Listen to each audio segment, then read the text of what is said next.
नमस्कार। मैं हूं राजेंद्र तिवारी और आप देख रहे हैं अनब्रेकिंग।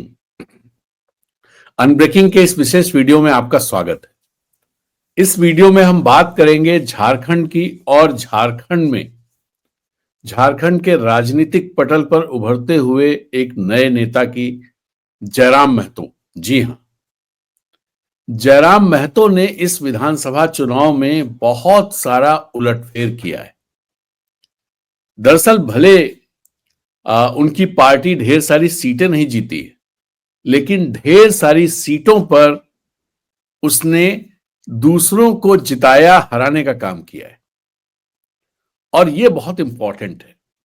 दरअसल हम दो चीजों पर बात करेंगे कि इस चुनाव में जयराम महतो की पार्टी जेएलकेएम ने किस तरह से इंपैक्ट डाला, पहली बात।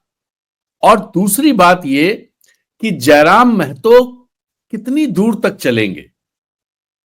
जयराम महतो की जो पॉलिटिक्स है वो क्या है, क्या उस पॉलिटिक्स का कोई वैचारिक आधार है, क्या उसके पीछे कोई सोची समझी इश्यूज है, रणनीति है, कोई विजन है, या सिर्फ समय देख करके इस मौजूदा समय की जो विसंगतियां हैं, जो इश्यूज हैं, उनको लेकर के गुस्सा मात्र है और उस गुस्से का इजहार करके उन्होंने एक माहौल बनाया और जो नतीजे सामने आए वो सबके सामने। तो ये देखने की कोशिश करेंगे। पहली बात तो ये कि जयराम महतो ने इंपैक्ट क्या डाला है। उन्होंने खुद डुमरी से चुनाव जीता और डुमरी झारखंड मुक्ति मोर्चा की बहुत ही मजबूत सीट मानी जाती रही है, जहां से टाइगर जगन्नाथ महतो की वो सीट रही है। वो लंबे लंबे मार्जिन से चुनाव जीतते रहे हैं, अब नहीं है वो। 2019 में चुनाव जीतने के बाद वो मंत्री थे, मंत्री के बाद उनकी मृत्यु हो गई, मृत्यु होने के बाद उनकी पत्नी बेबी देवी वहां से लड़ी उपचुनाव में और वो चुनाव जीती, मंत्री भी बनी। इस बार भी वो चुनाव लड़ रही थी और वहां से आसू की यशोदा देवी चुनाव लड़ रही थी। डुमरी सीट पर जयराम महतो ने जीत हासिल की बेबी देवी को हराकर, और ये अपने में एक बड़ा कारनामा है, बड़ी सफलता है। और दूसरी सीट जहां से वो चुनाव लड़ रहे थे, बिरमो, वहां पर भारतीय जनता पार्टी के कद्दावर उम्मीदवार रविंद्र पांडे को तीसरे स्थान पर ठेल दिया, खुद दूसरे स्थान पर रहे। और इसी तरह से एक और सीट गोमिया, जहां से लंबोदर महतो आसू के हुआ करते थे, उनको तीसरे स्थान पर ठेल दिया। और कुछ और सीटें हैं जहां पर करीब 24 सीटें ऐसी हैं जहां पर उनकी पार्टी को मिले वोटों ने चुनाव पर नतीजों को प्रभावित किया है। और इनमें अधिकतर जो नुकसान हुआ है वो भारतीय जनता पार्टी या कहें एनडीए का हुआ है, और बड़े तौर पर जो नुकसान हुआ है वो सुदेश महतो का हुआ है, सुदेश महतो की पार्टी का हुआ। सुदेश महतो की पार्टी एनडीए में 10 सीटों पर चुनाव लड़ रही थी, उनमें से 9 सीटें वो हार गए, यहां तक कि सुदेश महतो भी चुनाव हार गए। और जो आंकड़े देखने में पता चलता है, जो पोलिंग का डेटा देखने में पता चलता है, वो ये पता चलता है कि हारने का प्रमुख कारण यह रहा कि जयराम महतो की पार्टी का उम्मीदवार वहां पर था। तो अब एक चीज तो बहुत साफ है, सुदेश महतो जब चुनाव हार गए हैं, उनकी पार्टी का एक उम्मीदवार जीता है मांडू से, वो भी 250-300 वोटों से, और उसके अलावा कोई नहीं जीता। तो ऐसे में एक बड़ा सवाल उठता है, जो सवाल हमने पहले उठाया था। सवाल यह है, क्या जयराम महतो सुदेश महतो को रिप्लेस करने जा रहे हैं, जो पहले सवाल उठाया था।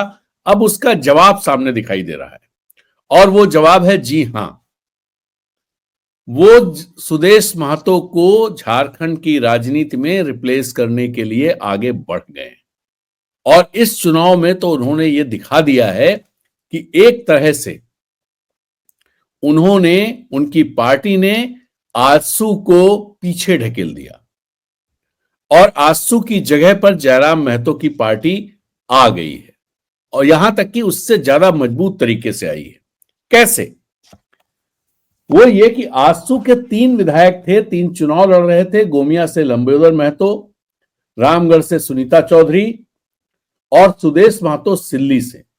सिल्ली, जिसे ये माना जाता है कि विकास का इतना काम इस राज्य की किसी दूसरी विधानसभा सीट पर नहीं हुआ है, और ये काम कराने का श्रेय जाता है सुदेश महतो को। सुदेश महतो अपने कैंपेन में भी सिल्ली मॉडल की बात करते थे कि पूरे राज्य को सिल्ली के मॉडल के तौर पर सिल्ली मॉडल के आधार पर विकसित किया जाएगा। यह उनका नैरेटिव रहता था।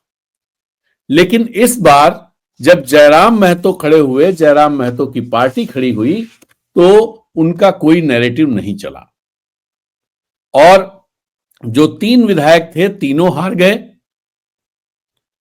दूसरी बात यह रही कि सुदेश महतो की बात अगर करें तो पिछले 3 चुनाव में वो 2 चुनाव हारे। 2014 हारे थे और 2024 हारे। अब 56 सीटों पर जो इंडिया गठबंधन से उनका 56 सीटें जो इंडिया गठबंधन ने जीती हैं, उनमें अगर देखा जाए तो 24 सीटों पर दूसरे नंबर पर एनडीए रही और यहां पर जेएलकेएम तीसरे नंबर पे रही और 2 पर जेएलकेएम दूसरे नंबर पे रही। और कुल मिलाकर के अगर देखें तो 26 सीटों पर ये दूसरे व तीसरे स्थान पर जेएलकेएम रही। ये अपने में एक बड़ी उपलब्धि है, ऐसी पार्टी जो पहली बार विधानसभा चुनाव लड़ रही है। तो पहला पॉइंट तो ये। अब इन सीटों के अगर आप नाम, मैं कुछ सीटों के नाम आपको बताता हूं जहां पर जबरदस्त इंपैक्ट जयराम महतो ने डाला है। और ये सीटें हैं सिल्ली, जहां सुदेश महतो 23,867 वोटों से हारे और जयराम महतो की पार्टी को वोट मिले 41,725। ये सीट जेएमएम ने जीती। ईचागढ़, यहां आजसू के हरेलाल महतो 26,523 वोटों से हारे और जयराम महतो को वोट मिले 41,138। जयराम महतो मतलब जयराम महतो की पार्टी।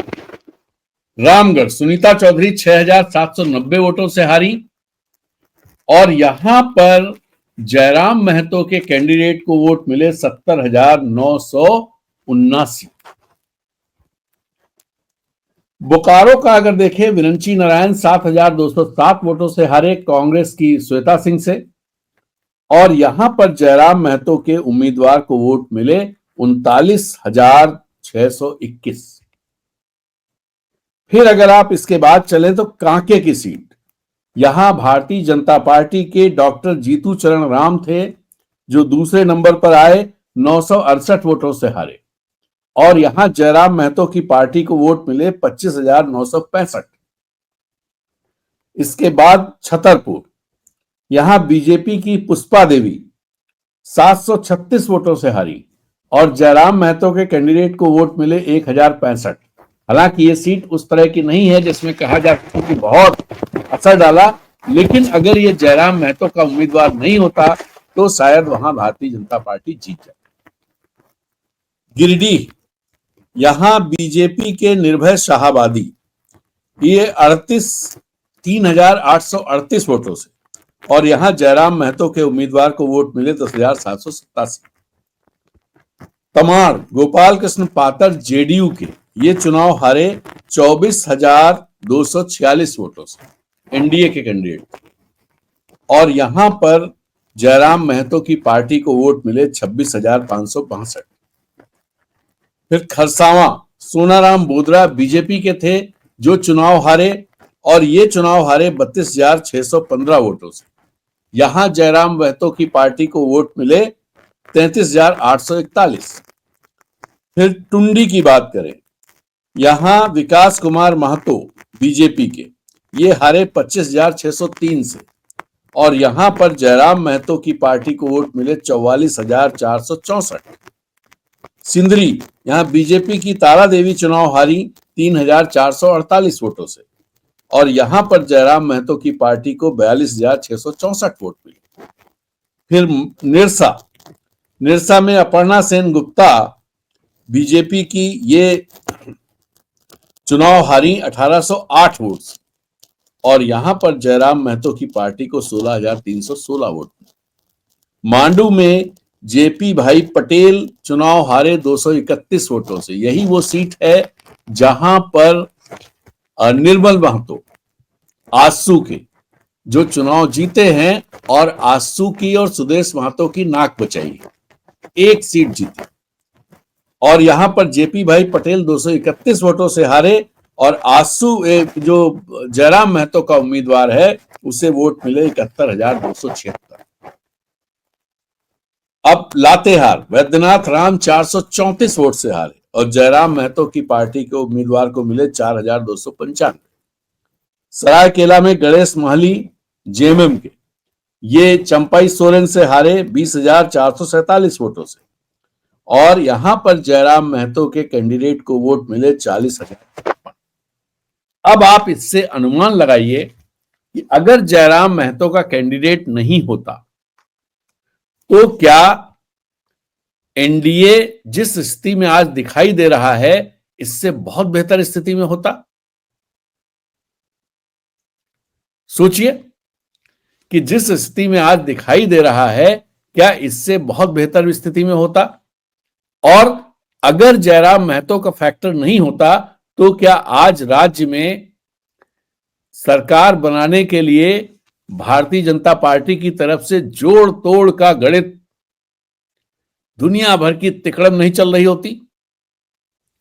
तो इस तरह से अगर देखें तो इन्होंने आसू को तो रिप्लेस किया ही है, एनडीए को भी पूरी तरह से दिक्कत में डाला। हमारे एक दर्शक कह रहे हैं बहुत हास्यास्पद विश्लेषण। अभी तो विश्लेषण किया ही नहीं मैंने, अभी तो सिर्फ डेटा दिया है। ये डेटा हास्यास्पद कैसे हो सकता है? ये तो फैक्चुअल चीजें हैं। अभी कोई विश्लेषण नहीं दिया है, विश्लेषण तो आगे दूंगा मैं। तो आजाद परिंदा साहब अभी विश्लेषण तो अभी किया ही नहीं है। तो ये जो चीजें हैं, इनमें जो 34 सीटें जेएमएम ने जीती हैं उनकी भी बात कर लें। उन पर 15 सीटों पर जेएलकेएम तीसरे स्थान पर रहा है, और कांग्रेस की जीत वाली 16 सीटों में 6 सीट और सीपीआई-एमएल की जीत वाली 2 सीटों में जेएलकेएम की वजह से एनडीए को, भारतीय जनता पार्टी को नुकसान उठाना पड़ा है। और इसके अलावा जहां पर एनडीए जिन 24 सीटों पर जीता है उनकी बात करें तो इनमें से 9 सीटों पर जेएलकेएम का प्रत्याशी तीसरे स्थान पर रहा है। अब आते हैं इस पर कि इसका मतलब क्या है। अब विश्लेषण की बात करते हैं। राकेश कुमार कह रहे हैं जयराम अभी स्टार्ट किया है। जी बिल्कुल सही बात आप कह रहे हैं, और स्टार्ट बहुत जबरदस्त है। मैप मेज ये कह रहे हैं sir your prediction about Jharkhand election was very accurate, excellent. जी आपका बहुत बहुत धन्यवाद कि आप इस बात को रिकॉग्नाइज कर रहे हैं। नहीं तो हास्यास्पद विश्लेषण, हमारे एक मित्र कह रहे हैं हास्यास्पद विश्लेषण है। गौतम शाह कह रहे हैं जेएमएम बच गया क्योंकि राजीव कुमार को महाराष्ट्र बचाना था। अब ये एक अलग तरह का कमेंट है। तो जयराम महतो की बात कर रहे थे। अब जयराम महतो जो मौजूदा गणित राज्य की है उसमें तो कोई रोल बनता नहीं है। दरअसल बहुत क्लैरिटी के साथ राज्य की जनता ने मैंडेट दिया है, और उसमें इंडिया गठबंधन के पास 2/3 बहुमत है। तो 2/3 बहुमत अगर इंडिया गठबंधन के पास है, इसमें एक किस लिए कोई स्कोप नहीं बनता है? इसलिए नहीं बनता है कि जेएमएम की इतनी सीटें हैं कि कोई इधर उधर करने की सोच ही नहीं सकता है। वो करने के लिए बहुत बड़ा काम करना पड़ेगा, बहुत बड़ी साजिश रचनी पड़ेगी, बहुत बड़ा ऑपरेशन चाहिए होगा।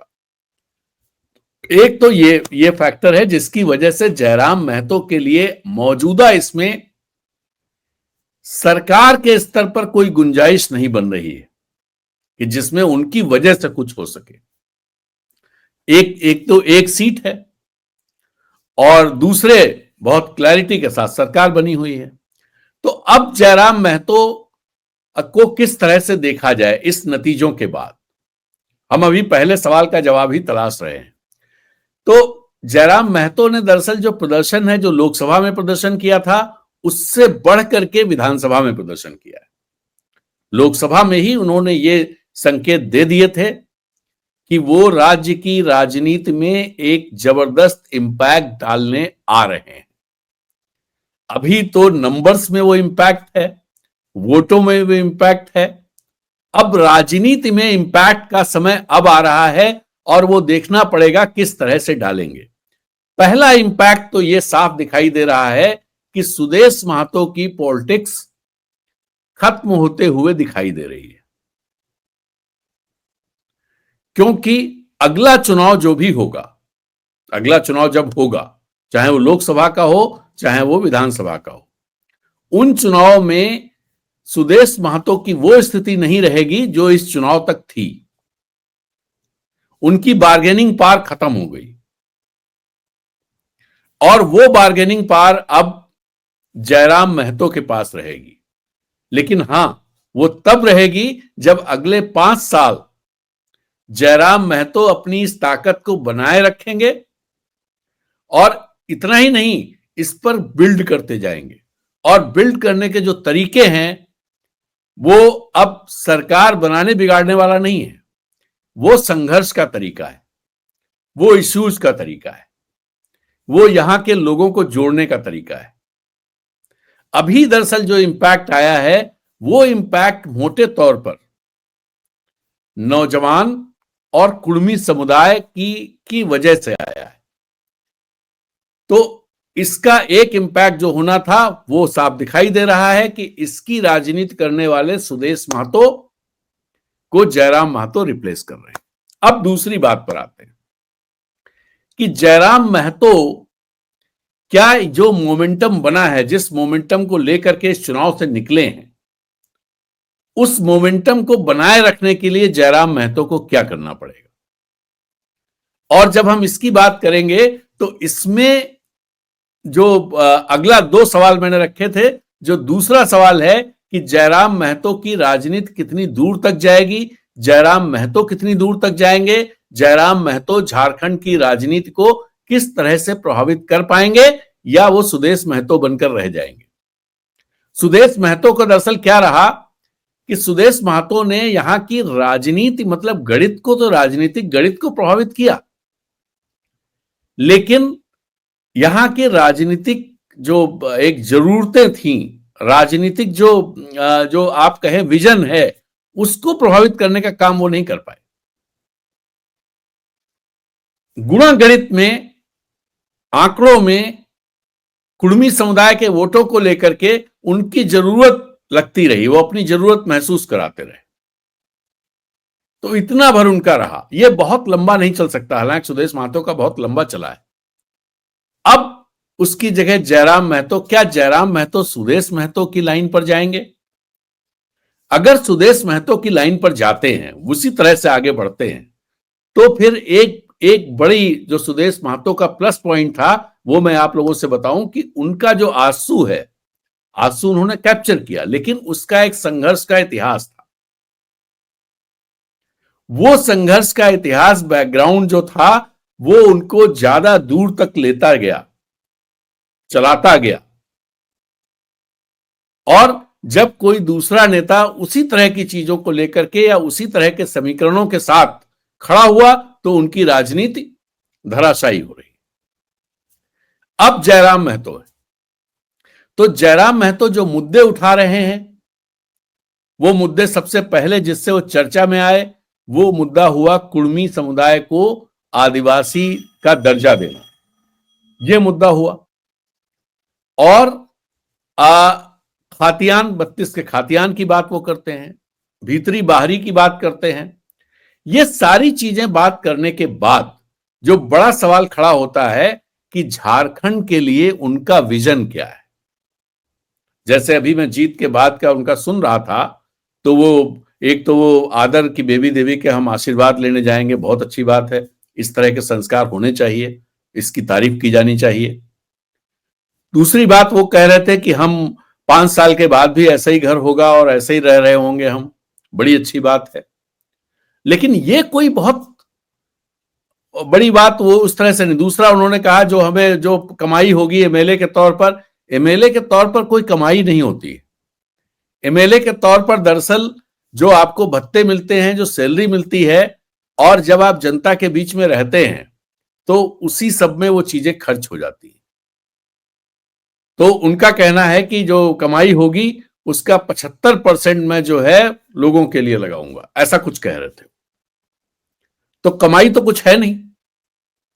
कमाई शब्द दरअसल अपने में बहुत खतरनाक शब्द है पॉलिटिक्स में। पॉलिटिक्स में कमाई क्या होती है?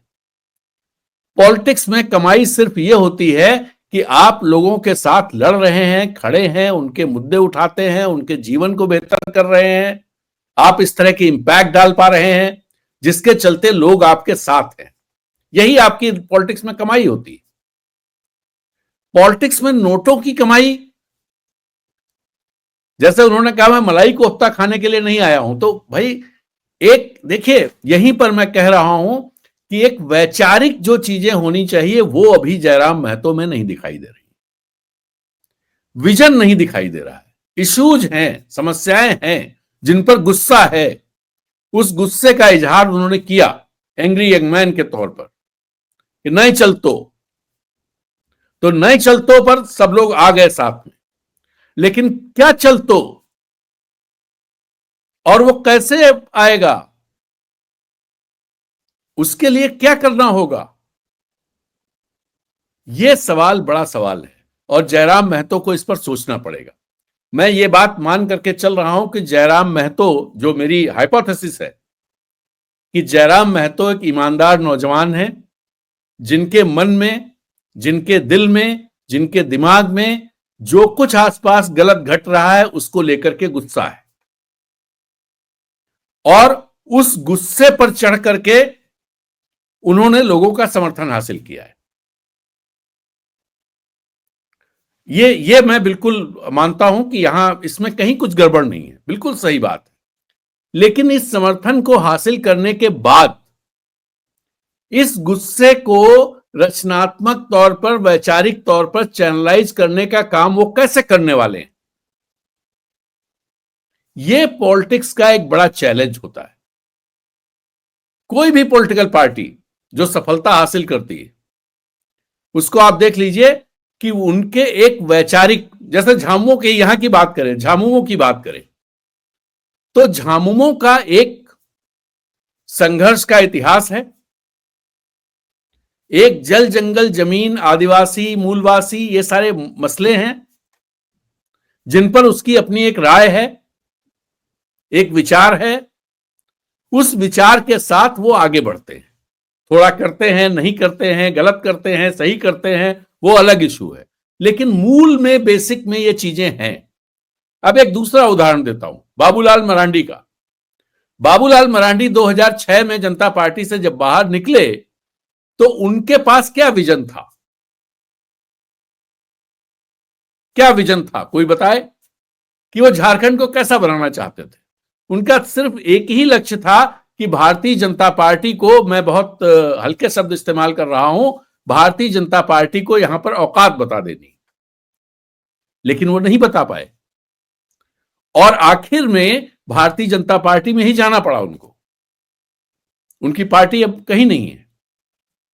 तो जब कोई वैचारिक क्लैरिटी, भाई आपका विचार भारतीय जनता पार्टी वाला है, आरएसएस वाला है, आप उन्हीं लोगों से लड़ रहे हैं जो इस विचार के वाहक हैं। और किस लिए लड़ रहे हैं? क्योंकि वो आपकी पर्सनल लड़ाई है। आपको लगता कि आपकी पार्टी ने आपके साथ न्याय नहीं किया, तो आप उन्हीं विचारों के साथ उन विचार के वहन करने वाले लोगों से लड़ रहे हैं। उसमें क्या सफलता मिली? उसमें सफलता तो कोई खास नहीं मिली।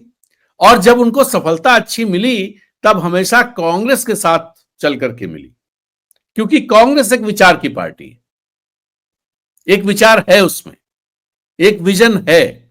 वो अलग बात है कि आप इस बात से वो कर सकते हैं कि भाई उनके जो कृत्य हैं, उनके जो एक्ट्स हैं, वो उनसे मैच नहीं करते, वो अलग बात है। उसके चलते भारतीय जो कांग्रेस की हालत हुई है। तो ये एक बड़ा मुद्दा है जो देखना है कि जयराम महतो क्या इस दिशा में काम करेंगे, उनमें क्षमताएं हैं, और अगर वो इस दिशा में काम करते हैं, वो पढ़ते लिखते हैं, चीजों को समझते हैं, समाज को समझने की कोशिश करते हैं, एक विजन डेवलप करते हैं, और अकेला आदमी कुछ नहीं कर सकता, ऐसा एक पूरा एपरेटस बनाने का काम करते हैं जिसमें वैचारिक काम करने वाले लोग हों, जिसमें वैचारिक कार्यक्रमों को, कामों को जो है वो एक सामाजिक और राजनीतिक कार्यक्रमों में बदलने की क्षमता हो, और उन कार्यक्रमों को लोगों के बीच ले जाकर के जोड़ने की क्षमता हो लोगों को। अगर ये चीज विकसित होती है तो वो लंबे दूर तक जाएंगे, उनमें बहुत क्षमताएं हैं। फिर मैं कुछ उदाहरण देना चाहता हूं कि जो लोग उत्तर प्रदेश में, देखिए, छोटी छोटी पार्टियां बनी हुई, वो पार्टियां किस लिए हैं? वो अपनी सत्ता के लिए पार्टियां हैं। एक ये भी तरीका है कि भाई हमें सत्ता चाहिए, और हमारे पास सत्ता होगी तो कुछ लोगों का तो भला हो ही जाएगा। तो वो राजनीति बहुत बहुत दूर तक नहीं जाती।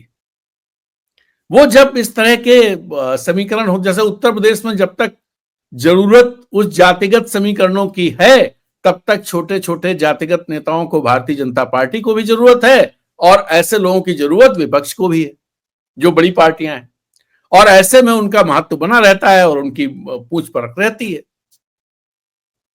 लेकिन जिस दिन ये नहीं होगा उस दिन दिक्कत होगी। लेकिन और दूसरी बात कि उनका इंपैक्ट कोई खास नहीं होता, वो सिर्फ जो है एक तरह से सौदेबाजी से जितना इंपैक्ट हो जाता है वो हो जाता है, लेकिन वो इंपैक्ट लॉन्ग लास्टिंग नहीं होता है। जैसे अगर आप बिहार को देखें, बिहार में आप देखिए, बिहार में चिराग पासवान की पार्टी है, उसका क्या इंपैक्ट है सिवाय इसके कि एक पर्टिकुलर कम्युनिटी के लोग उनके साथ हैं, बाकी कोई, और उस कम्युनिटी को अपने साथ बनाए रखने की मजबूरी में वो पार्टी तमाम ऐसे इश्यूज पर स्टैंड लेना पड़ता है, उसे लेती है जिससे कि वो लोग न बिदक जाए, जो उसकी स्ट्रेंथ है। और उस स्ट्रेंथ का फायदा किसको मिलता है? उस स्ट्रेंथ का फायदा नेता अपने हिसाब से अपने लोगों को मोबिलाइज करने, अपनी स्थिति बढ़िया करने, इस सब में इस्तेमाल करता है। अब इस तरह की चीजें हैं। देखिए, अब अगर इन चीजों को जयराम महतो को समझना पड़ेगा, इस अंतर को समझना पड़ेगा। एक अरविंद केजरीवाल की पार्टी आई, नई पार्टी आई, अरविंद केजरीवाल की पार्टी पर तमाम तरह की चीजें लग रही हो, आरोप लग रहे हो, संघी है, ये है, वो है, सब चीजें सही, लेकिन उसके पास एक विजन है। वो विजन हो सकता है कि संघ के साथ अलाइन होता हो, लेकिन एक विजन है, और उस विजन के हिसाब से कार्यक्रम है, और उन कार्यक्रमों को जमीन पर ले जाने वाला एपरेटस है। इससे तमाम सारे लोग जिनको वो जोड़ना चाहते हैं, उनकी जिंदगी पर वो इंपैक्ट डालते हैं, और वो उनसे जुड़ते हैं, जो उनकी ताकत बनते हैं। तो ये काम, क्या जयराम महतो इस तरह का कोई काम झारखंड में करने की तरफ आगे बढ़ेंगे? अगर, मुझे नहीं पता कि कौन लोग ये वीडियो देख रहे हैं, अगर जयराम महतो के साथी लोग ये वीडियो देख रहे हों तो उनको अपने नेता पर यह दबाव, इस तरह की बात उनसे करनी चाहिए। और इस तरह की बात इसलिए करनी चाहिए कि जो बात जयराम महतो कहते हैं कि वो चीजों को बदलने के लिए आए हैं, यथास्थिति के लिए नहीं आए, जो चल रहा है ऐसे चलने और इसमें फायदा उठाने के लिए नहीं आए। मैं मानता हूं ये बात कि नौजवानों में जो जज्बा होता है, जो जोश होता है, जो ईमानदारी होती है, वो काबिले तारीफ है, जयराम महतो में भी है। लेकिन अगर ये ईमानदारी, ये जज्बा कुछ चीजें खड़ी करने में लगे तो फिर इसका लॉन्ग लास्टिंग इंपैक्ट होगा, और जयराम महतो एक बड़े नेता के तौर पर सामने आएंगे। तो मैं जो जयराम महतो के साथी संगी लोग, मित्र लोग यहां पर अगर देख रहे हो इस वीडियो को, तो उनको जयराम महतो पर इन सब चीजों पर बात करनी चाहिए। हो सकता है वो ये बात कर रहे हो, मुझे नहीं पता, क्योंकि मेरी कभी मुलाकात नहीं, मेरी कोई बात नहीं है। लेकिन मैं इसलिए ये बातें कह रहा हूं कि एक संभावनाशील नौजवान अगर झारखंड के जो भी रीत नीति यहां चल रही है, इस रीत नीति को बदलने की क्षमता रखने वाला दिखाई दे रहा है, तो उसको बहुत सारी इन चीजों पर काम करना पड़ेगा। बहुत सारे लोग सोच रहे होंगे क्या बकवास है ये सब, इस सब से थोड़ी होता है। लेकिन हम आपको बताएं कि इसी से आपकी नींव मजबूत होती है, इन्हीं सब चीजों से। रोज रोज नेता का काम क्या होता है? दरअसल नेता का काम बदल गया है आजकल नेता लोग और जो बड़ी पॉलिटिकल पार्टियां हैं वो भी ये बात कहती हैं, लेकिन वो कहती हैं लोगों को अपने साथ लाने के लिए, ना कि वो अपने इश्यूज, अपना विजन वो नहीं बदलती। जैसे भारतीय जनता पार्टी है, अगर उसे हिंदू राष्ट्र बनाना है तो वो विजन अपनी जगह है,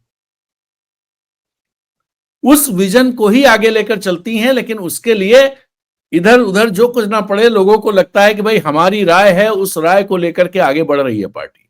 तो दो तरह से ये राय बनती है, एक की जो आप सही सोचते हैं, आपको लगता है कि ये सही है, सारे वैचारिक इस सब मंथन के बाद आप इस निष्कर्ष पर पहुंचते हैं कि ये बात सही है, तो उस बात के लिए जनता को तैयार करना, ये काम एक बड़ा काम होता है।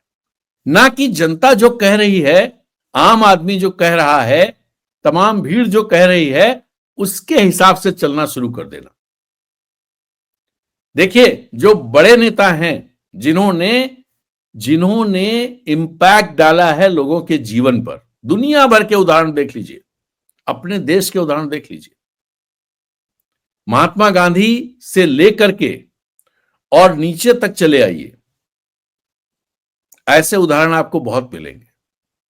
उन लोगों ने लोगों के जीवन पर फर्क डाला, क्योंकि वो लोग ये साहस रखते थे कि जो उनको सही लगता है, जिसको मानते हैं कि ये लोगों के लिए, हमारे समाज के लिए सही रास्ता है, उस रास्ते पर लोगों को ले चलने के लिए तैयार करना। अगर गांधी जी को यह लगता था कि दंगे ठीक नहीं है, तो वो दंगाग्रस्त क्षेत्रों में जाकर के लोगों से बात करने की हिम्मत रखते थे, लोगों को तैयार करने का काम करते थे कि भाई तुम गलत कर रहे हो, तो जो गलत हो रहा है उसको गलत कहने का हिम्मत होनी चाहिए। इसलिए नहीं कि उसमें गलत हो रहा है और ढेर सारी जनता कर रही है तो हम उसमें कैसे बोलें। आज की पॉलिटिक्स की बड़ी दिक्कत यह है, और उसके चलते विपक्ष बहुत मुश्किल में रहता है। जैसे मैं बड़ा उदाहरण दे रहा हूं, एक जो यहां पर हेमंत सोरेन ने पहली बार किसी बड़ी पॉलिटिकल पार्टी या राज्य स्तर की, देश स्तर की बड़ी पॉलिटिकल पार्टी ने उस मुद्दे को छुआ, बिल्किस बानो का मामला। बिल्किस बानो के साथ जो हुआ वो गलत हुआ, बहुत क्या बोला जाए उसे, मतलब ये मानवता के खिलाफ है।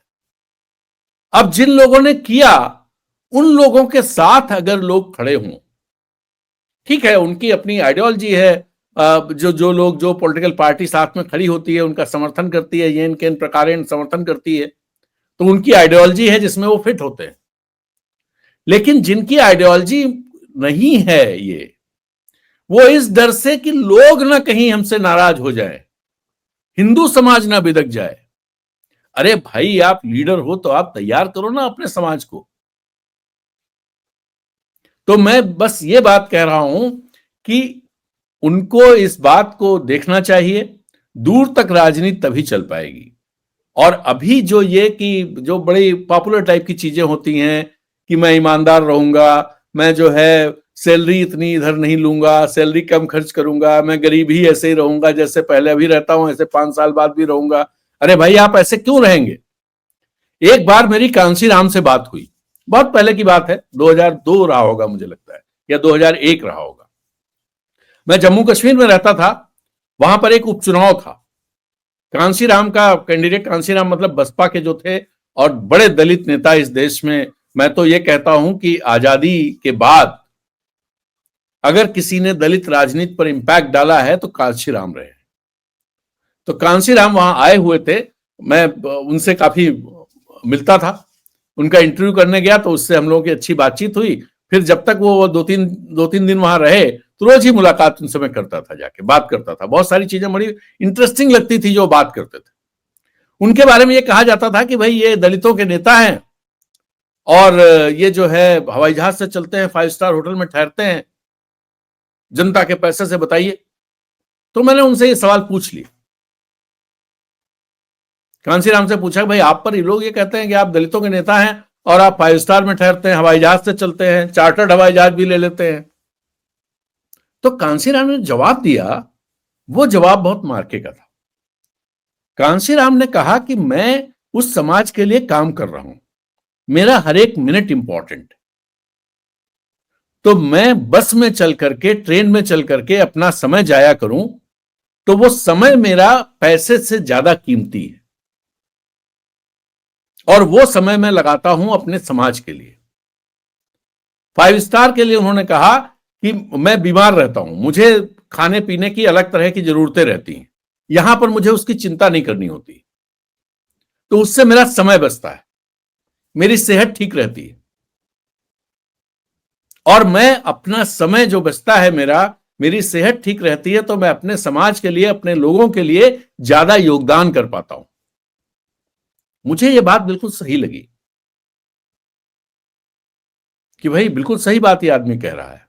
और यही वजह है जो प्रधानमंत्री या इन सब लोगों को सुविधाएं मिलती हैं, वो सुविधाएं इसीलिए मिलती हैं कि भाई आप इन सब चक्करों में अपना समय जाया करने की जगह अपना अधिकतर समय देश के लिए लगाओ। जो जनप्रतिनिधियों को, जैसे मैं तो इस तरह से चीजों को देखता हूं कि जनप्रतिनिधियों को जो तनख्वाह मिलती है, जो सुविधाएं, भत्ते मिलते हैं, वो भत्ते क्यों मिलते हैं?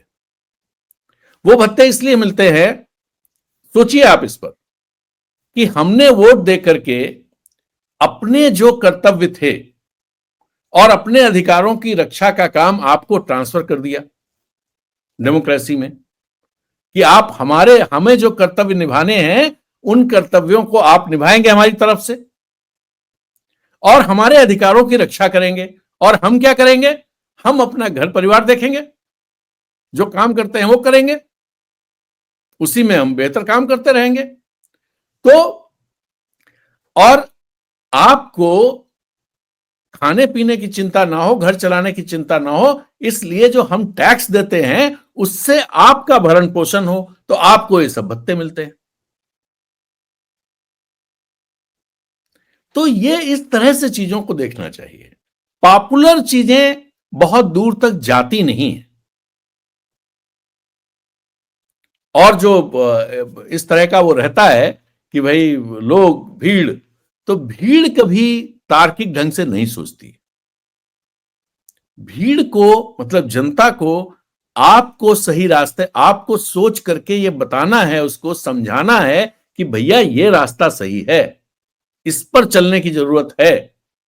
आप दुनिया भर की जो चीजें आ रही हैं उनकी जगह इस पर चलो, लेकिन ये रास्ता बताने से पहले ये रास्ता आपको ठोक बजा के देखना पड़ेगा कि वाकई सही है। और इसके लिए आपको ये सारी एक्सरसाइज जो मैं कह रहा हूं ये करनी पड़ेंगी, और उसके लिए आपके पास एक विजन होना चाहिए, एक विचार होना चाहिए, समाज को लेकर एक विचार होना चाहिए, राज्य को लेकर एक विचार होना चाहिए। और जब समाज और राज्य की बात करते हैं तो लोगों के जीवन को लेकर के एक विचार होना चाहिए, उनके रोजगार को लेकर के एक विचार होना चाहिए, उनके स्वास्थ्य के लेकर के आपके पास विचार होना चाहिए, विजन होना चाहिए, एजुकेशन को लेकर के होना चाहिए। तो ये चीजें डेवलप करने की, ये बड़ी बड़ी चीजें लग रही, लेकिन ये आप बड़ी चीजें हैं, बड़ी चीजों से ही बड़ी राजनीति खड़ी होती है, और बड़ी चीजें छोटी छोटी चीजों से बनती। तो एक शुरुआत जयराम महतो ने कर दी है, मैं इसके लिए जयराम महतो को बधाई देता हूं। लेकिन जयराम महतो को अब तो चुनाव खत्म हो गए, अब उनको इस तरह के बहुत रचनात्मक चीजों पर जुटना चाहिए और सोचना चाहिए, उस पर आगे बढ़ना चाहिए कि वो विचार, उनके पास कौन सा विचार है, क्या विचार है, वो जनता के बीच ले जाना चाहिए। उससे जुड़े हुए कार्यक्रम क्या हैं, उन कार्यक्रमों को तैयार करके, उनके लिए लोगों को तैयार करके उन कार्यक्रमों को लॉन्च करना चाहिए। वो पॉलिटिकल कार्यक्रम हो सकते हैं, वो सोशल कार्यक्रम हो सकते हैं, वो इकोनॉमिक प्रोग्राम्स भी हो सकते हैं। तो ये मुझे लगता है, जो मुझे लगा कि ये बात मुझे करनी चाहिए। और मैं जरा कुछ कमेंट्स देख लेता हूं। अब तो ये बात मेरी यहां खत्म हो गई, अब मैं कुछ कमेंट्स देख लेता हूं। कमेंट्स दरअसल सब राजनीति पर हैं इस समय, और इस वीडियो में मैं ये जो इलेक्टोरल पॉलिटिक्स है, किसको कितने वोट मिले क्या, वो पहले हिस्से में मैंने बात कर ली, किस तरह से जयराम महतो ने अपना इंपैक्ट डाला है। लेकिन उसके बाद मैं इस तरह की बात करना चाह रहा था कि जयराम महतो, अब देखना यह है कि उनका रास्ता क्या होता है। उनका रास्ता सत्ता में हिस्सेदारी है, या उनका रास्ता लोगों के जीवन को बेहतर बनाने के लिए सत्ता में हिस्सेदारी है। और वो सत्ता में हिस्सेदारी जब लोगों के बीच में आपकी पकड़ मजबूत होगी, और वो एक कम्युनिटी से नहीं हो सकती, इसको भी ध्यान देने की जरूरत है। दरअसल भले जयराम महतो या उनके समर्थक ये बात कहें कि एक कम्युनिटी नहीं बहुत सारे, लेकिन असलियत यह है कि एक कम्युनिटी ने उनको सपोर्ट किया है जबरदस्त तरीके से। और वो पूरा जो पोलिंग का ट्रेंड है, जो पोलिंग का डेटा है, उसमें वो चीज दिखती। अब ये जो मजबूती आपके पास आई है, मैं इसको कमजोरी नहीं मान रहा हूं। ये आपने एक बड़ा काम कर लिया है। अब इसको स्प्रेड आउट करने की जरूरत है कि सारे लोगों के बीच में आपकी पकड़ बनी, और वो बनेगी जो मैं बात कह रहा हूं उस पर आगे बढ़ने से। तो आज की बात यहीं समाप्त करते हैं, फिर मिलेंगे एक नए वीडियो में। और हां, आपसे अनुरोध कि यदि आपको हमारा ये कमेंट अच्छा लगा हो तो कृपया इसे लाइक कीजिए, और अपने सोशल मीडिया प्लेटफॉर्म पर, व्हाट्सएप ग्रुप्स में इसे फॉरवर्ड कीजिए। हमारे चैनल अनब्रेकिंग को सब्सक्राइब करने के साथ साथ इसकी मेंबरशिप लेंगे, इसे ज्वाइन करेंगे, तो आप अनब्रेकिंग को मजबूत करेंगे और हमें अच्छा लगेगा। इसी के साथ इजाजत दीजिए, फिर मिलते हैं नए वीडियो में एक नई बात के साथ। तब तक के लिए नमस्कार, जय हिंद।